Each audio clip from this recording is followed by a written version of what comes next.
Welcome back. In this lecture, we will cover the development of potential flow by superposition of elementary flows.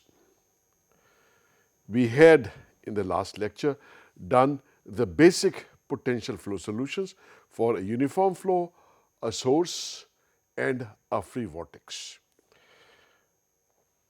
Since the Laplace equation and the applicable boundary conditions are all linear in the dependent variable phi, the potential flows in complex geometries can be obtained by superposing the potentials for the simpler flows.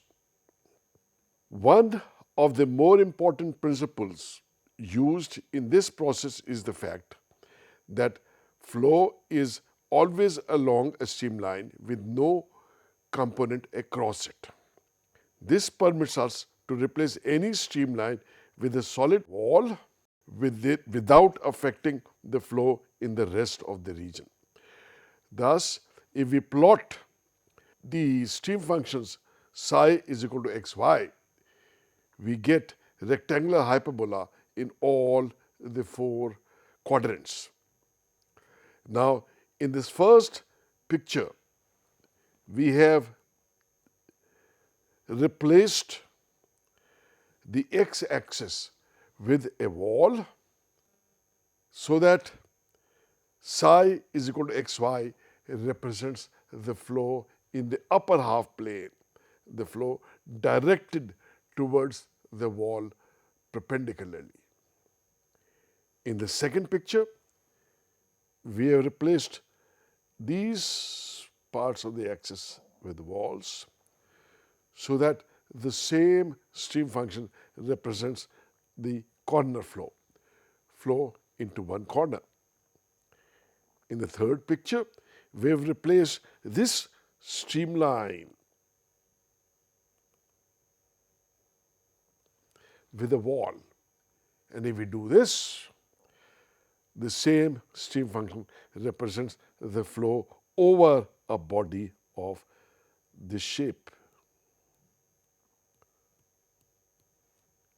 In the last picture, we have replaced two streamlines with walls so that now psi is equal to xy represents the potential flow through this channel formed by these two walls.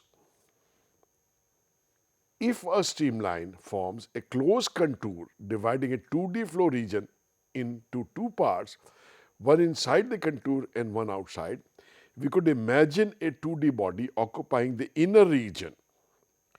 The streamlines in the outer region then represent the flow about that two-dimensional body. Thus, the internal portion of this could be replaced by a body, and then the same stream functions and potential function represents the flow about this body. These are the principles that we use in generating flows through superposition. If we have flow adjacent to plane walls, then these can be constructed by considering appropriate image system. Thus, if we have a source close to a wall, then we can consider an image source as prime. The original source would induce a velocity like this at this point, while the image source would induce a velocity like this. The horizontal components of these two velocities cancel, resulting in the straight line of this wall, the vertical line, being a streamline. And this streamline could be taken as a wall.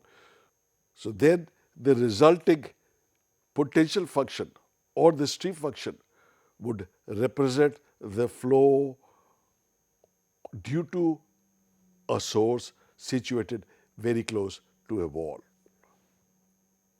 This would be the pattern of streamlines for a source and its image, And we could cover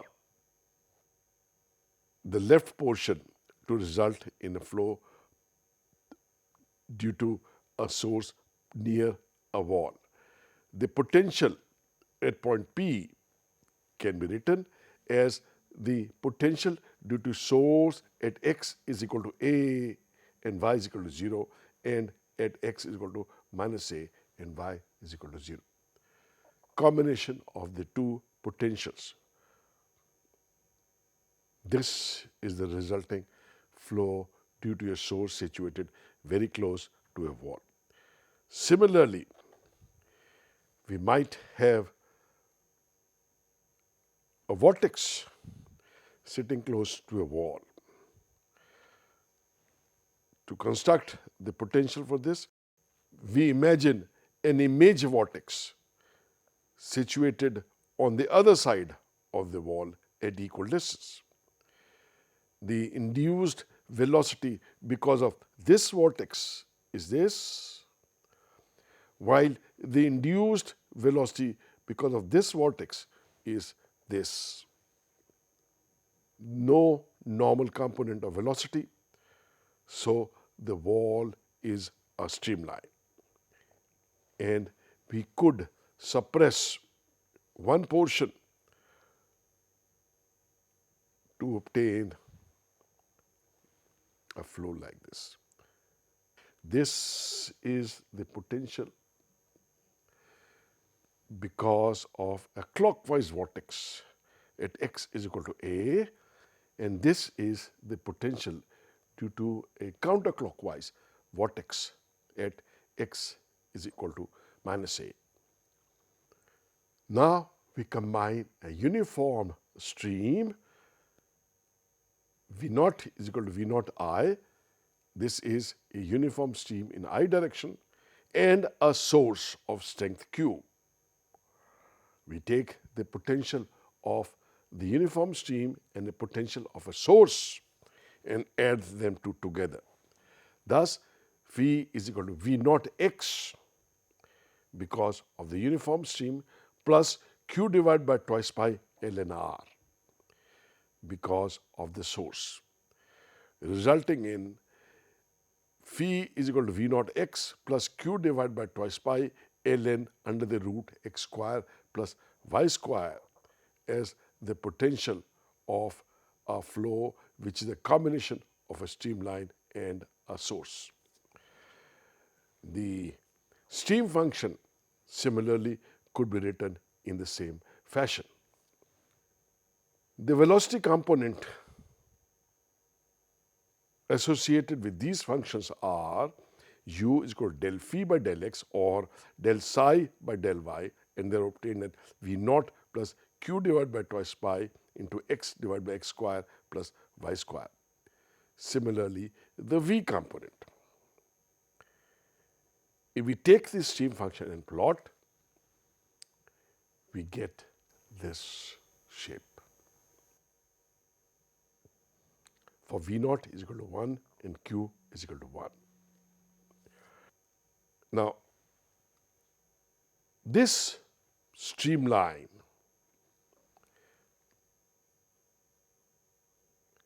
can be taken as the wall of this half body since it extends to infinity on the right. And so then the potential function and the stream function that we obtained in the last slide can be used to represent the potential flow about this Rankine half body. These are the velocity components u and v that we obtained earlier. The point A, where the streamline bifurcates, must necessarily be a stagnation point. And to locate the point A, we put in the value of u and v both equal to 0 to obtain the value of x and y at which this point occurs. The y coordinate of this point is clearly 0 from this equation, and from this equation for u, the x coordinate is obtained as minus q divided by twice pi v naught. Thus, the point A has the coordinate minus q divided by twice pi v naught and 0. For the value of q and v both is equal to 1 for this picture, this point is located at minus 1 divided by twice pi and 0 in this picture. Now, the streamline passing through this point is then given by v naught r sin theta plus q theta divided by twice pi is equal to q by 2. From this expression of psi, we put in the value of x and y that we obtain, and when we do this, we get v naught r sin theta plus q theta by twice pi is equal to q by 2. That is,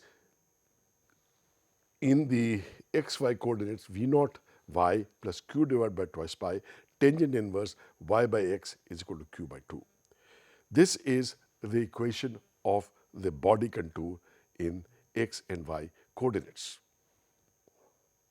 The maximum half thickness of the body is obtained by obtaining the value of y on this contour when theta tends to 0. Theta angle is measured from the origin. Theta angle is measured from the origin.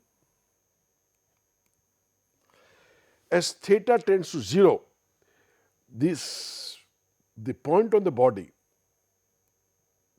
moves to infinity.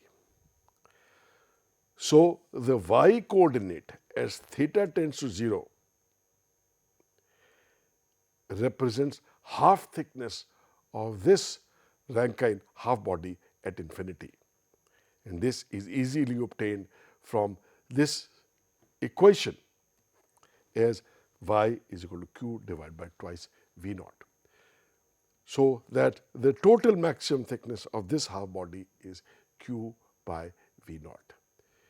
We can do all kinds of manipulation once we know the stream function psi and the potential function phi.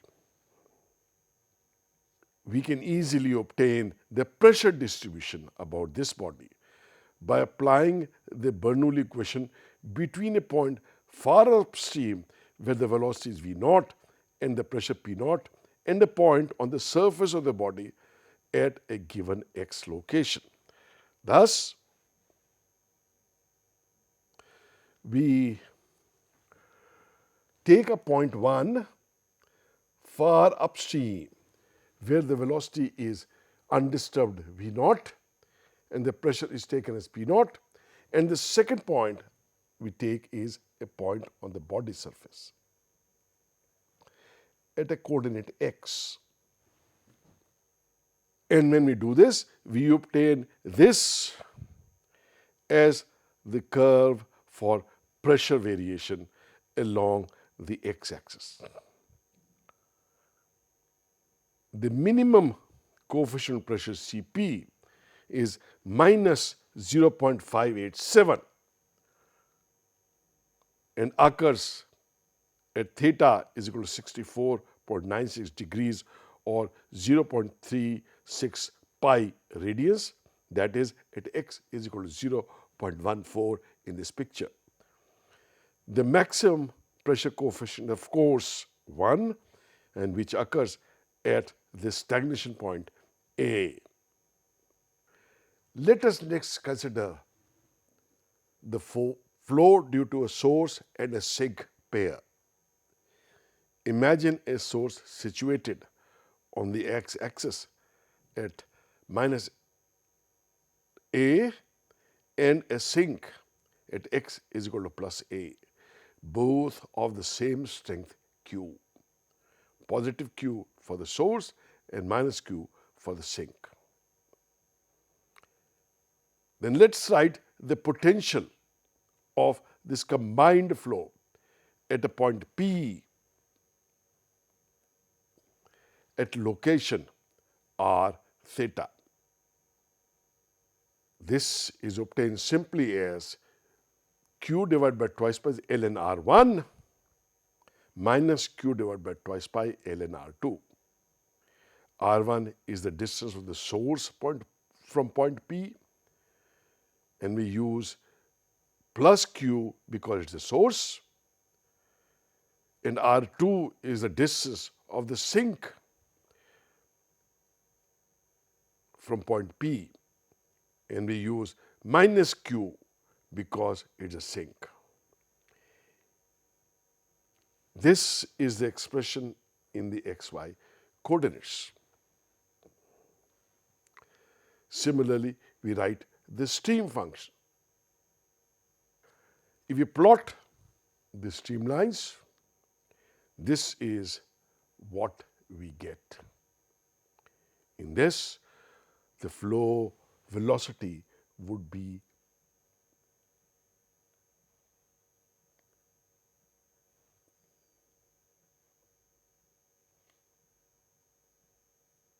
directed like this. Let us superpose on this source and sink pair a free stream velocity V0, a uniform flow V0 in the x direction. Then the potential function and the stream functions are like this. We have added the potential due to the free stream and the stream function due to free stream in the expressions that we had in the last slide. If we plot the streamlines are seen like this. This streamline, which is bifurcating at 2 points, must have stagnation points there, and so we can replace the inside of this streamline with a solid body. This shape is known as a Rankine oval,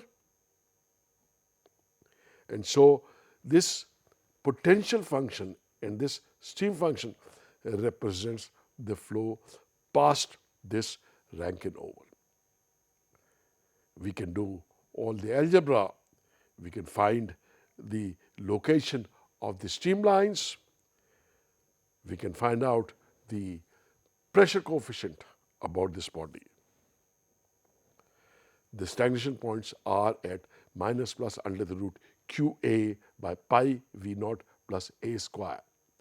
This is obtained by differentiating phi with respect to x and with respect to y to obtain the expressions for the velocities u and v and equating those two velocities as 0. We will obtain y is equal to 0 for both the stagnation points and x given by this expression. An interesting case occurs when the source and sink pair approach each other. In the same picture as before, the velocity potential phi is given by this expression, where R1 is under root y square plus x plus a whole square, because now the distance is measured from this point, and R2 would similarly be under root y square plus x minus a whole square. And in r and theta coordinates, the expressions are obtained like these. So the contribution of the source, which is q by twice by ln r1, becomes this, and from the radical sign we take r square out, which becomes r, and then inside it is sine square theta plus cosine square theta plus a square plus twice ar cosine theta. And this can be simplified as this. And similarly, the contribution of the sink to the potential function can be written down, and it is similar to that of the source except for this sign change. The two together give this, and if we look carefully, this ln cancels with this ln, and we have this is the result, which is approximately qa divided by pi r cosine theta plus terms of order a by r whole square.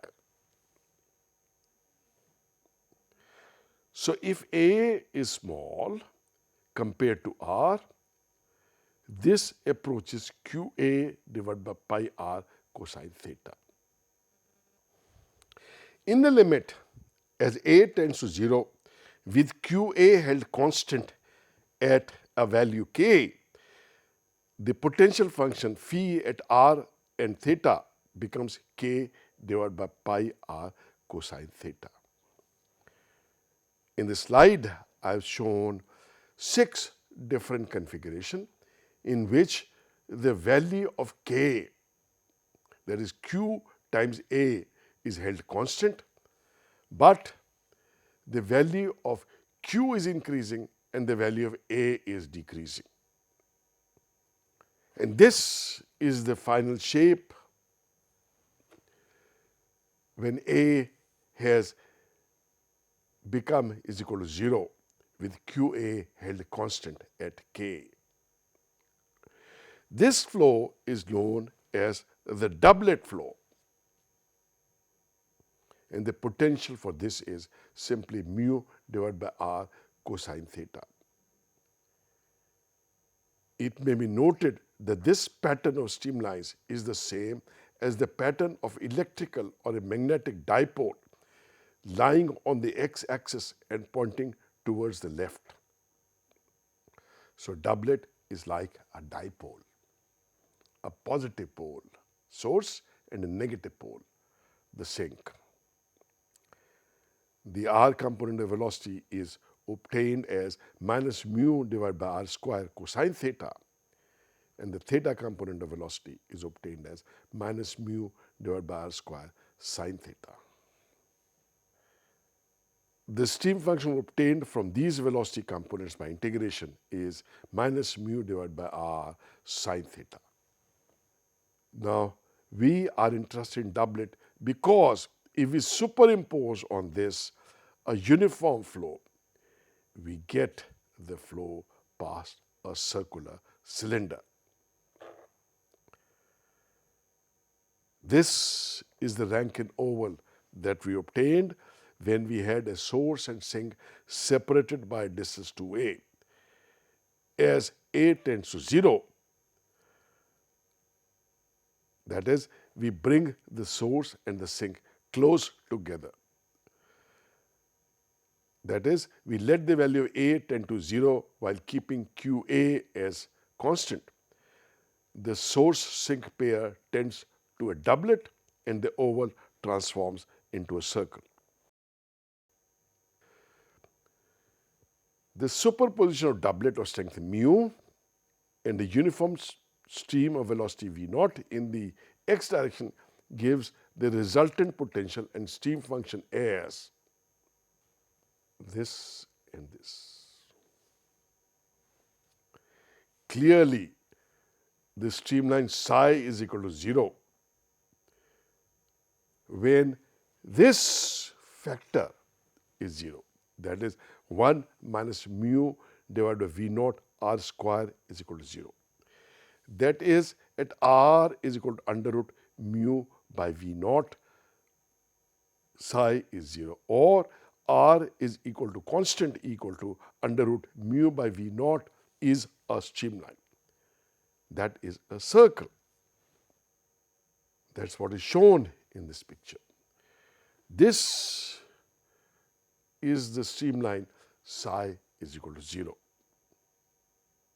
And since this is closed, the inside of this can be replaced by a body,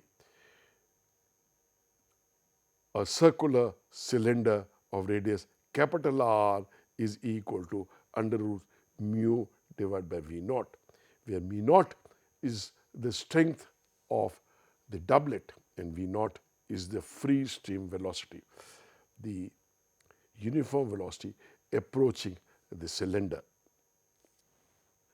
In the resulting R component of velocity and theta component of velocity are given by this formula. They are obtained by differentiating the velocity potential phi with respect to r and with respect to theta. Then the theta velocity on r theta, that is on the surface of the cylinder, is nothing but minus twice v naught sine theta. Recall that v theta is taken positive when it is counterclockwise. Of course, the r component of velocity on this circular surface is 0, this being a streamline on which there should be no radial component of velocity. We plot v theta divided by v naught on the surface of this cylinder of radius capital R. That is, we plot minus 2 sine theta in a polar plot, and this is what we get. The velocity is 0 at the horizontal diameter, this being the stagnation point. At 30 degrees, that is when theta is 30 degrees, sine theta is 1/2. So the value of v theta is minus 1. That is, we have recovered at these points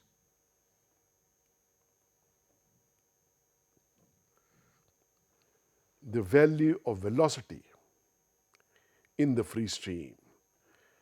That is the value of the uniform stream which is approaching this body. We can calculate the coefficient of pressure, and we have done this in an earlier lecture by using the Bernoulli equation between a point 1 far stream and a point 2 on the surface at an angle theta, and we obtain the coefficient of pressure, which is pressure at r theta minus p naught, the faraway pressure, divided by 1/2 rho v naught square, the characteristic pressure difference, and this is obtained as 1 minus 4 sine square theta. This, when plotted, looks like this. The two dark lobes are the positive pressures, where the velocity, this is between minus 30 degrees and plus 30 degrees, the velocity is less than the free stream velocity, and so by Bernoulli equation the pressure is more than the pressure far away. Cp is positive. From 30 degrees to 150 degrees, the velocity is more than v, both on the upper part of the cylinder and the lower part of the cylinder, and the pressure coefficient is negative. The pressure picture is completely symmetrical fore and aft and top and bottom, signifying that there is no lift or drag on a circular cylinder in a potential flow. Now let us consider a flow past a cylinder with circulation. That is, we take the potential of a circular cylinder that we obtained earlier and superimpose on this a vortex. And when we do this, the resulting potential function is nothing but that due to a uniform stream and a doublet plus a free vortex of strength gamma. And similarly, the stream function. If we plot the streamlines, this is the pattern of streamlines that we see. Clearly, it is asymmetrical top and bottom.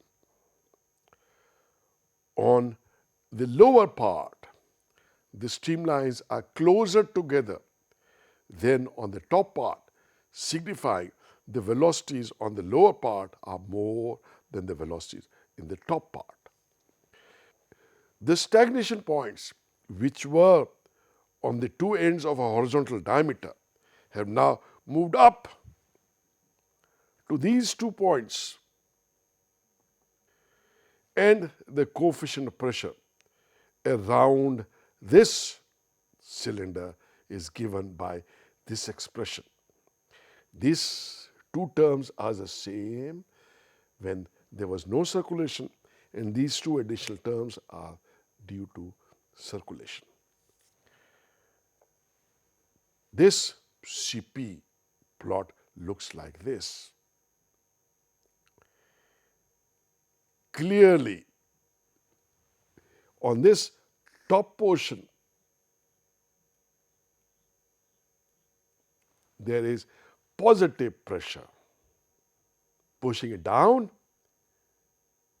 and in the bottom portion, the pressure coefficient is negative, pulling it down. So both act toward producing a downward force perpendicular to the direction of the uniform flow. Now, this pressure distribution depends upon the value of circulation, that is, the strength of the vortex that we have imposed.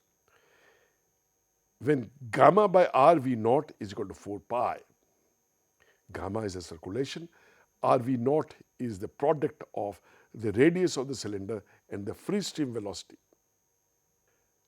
When this value is 4 pi, the two stagnation points merge at one point. This stagnation point is right at theta is equal to 90 degrees, and the distribution of the coefficient of pressure is like shown here. The positive pressure here at 90 degrees, which will be somewhere here,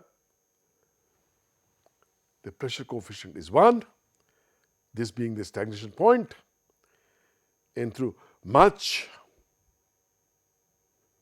of the bottom portion and some part of the top portion, there is negative Cp. So this results again in a net force which is downwards.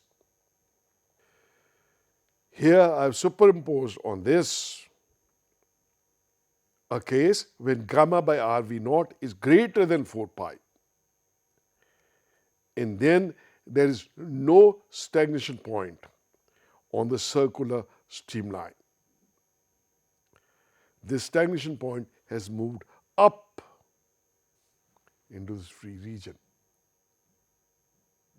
The flow looks like this,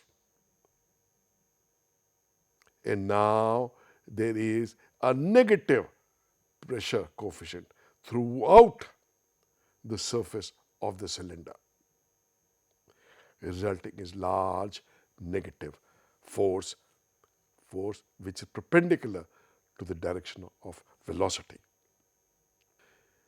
We can find out this force by integrating the pressure difference multiplied by the area, and if we do this integration, not a complicated job, and we obtain the pressure force per unit length of the cylinder as minus rho V naught gamma.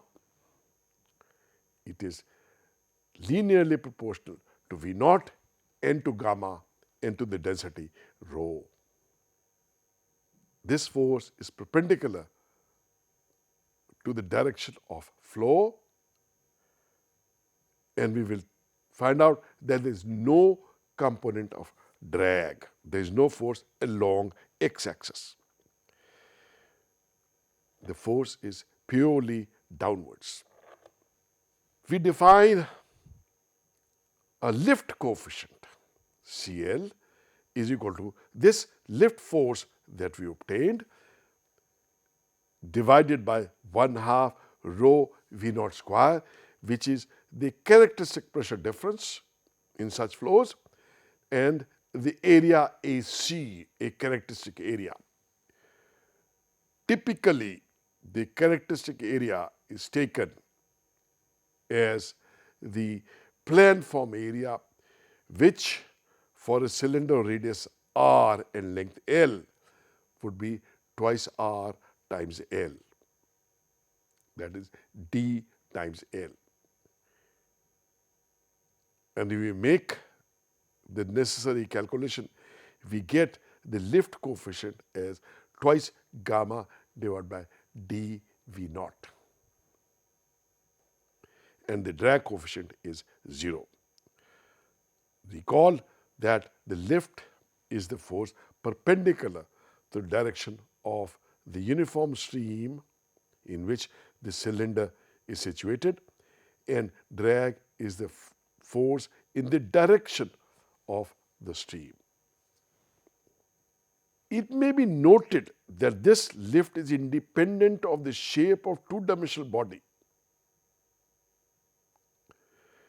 We may have worked with a Rankine oval or any other closed two-dimensional body, and there is a theorem that shows that the lift on a body of any shape is given by minus rho V naught gamma per unit length. This theorem is known as Kutta-Joukowski theorem. We had obtained stream function as this, and we had shown that when we change the value of gamma from 2 pi to 4 pi to 8 pi, the flow changes, but the shape of the closed streamline remains the same, circular, same radius. So changing gamma, that is changing the circulation, changing the strength of the free vortex, does not change the shape of the body. This result is of great significance in aerodynamics, where we would see that all values of gamma produce the same closed body. But there is only one value of gamma that fits the practical situation. We will talk about this in the next lecture. If we have a rotating cylinder, the flow about this starts rotating because of the no-slip boundary conditions. And if we wait long enough, there would be a theta velocity which would vary like 1 over r on the surface of this cylinder. The velocity would be omega times r. The analysis that we did just now, where we had circulation about a cylinder, is sometimes used to model this flow. Clearly, there is a conflict because this rotating cylinder would not set up a free vortex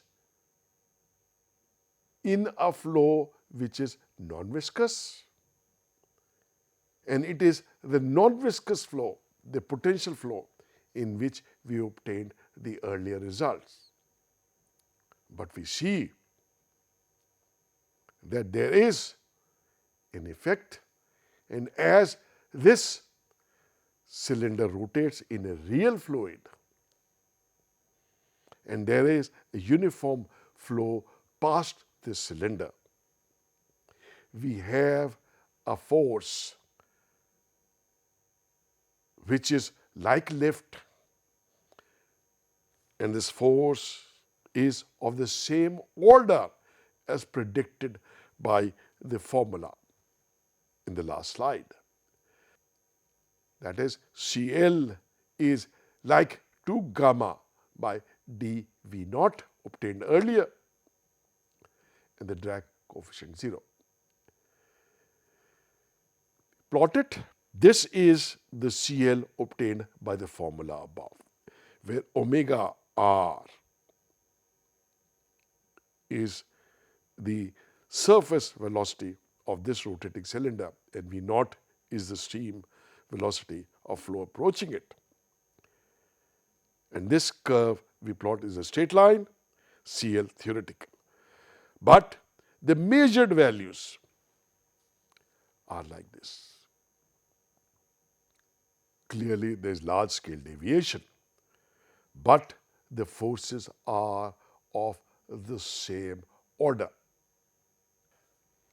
The drag coefficient should have been 0, but we obtain a drag coefficient that looks like this.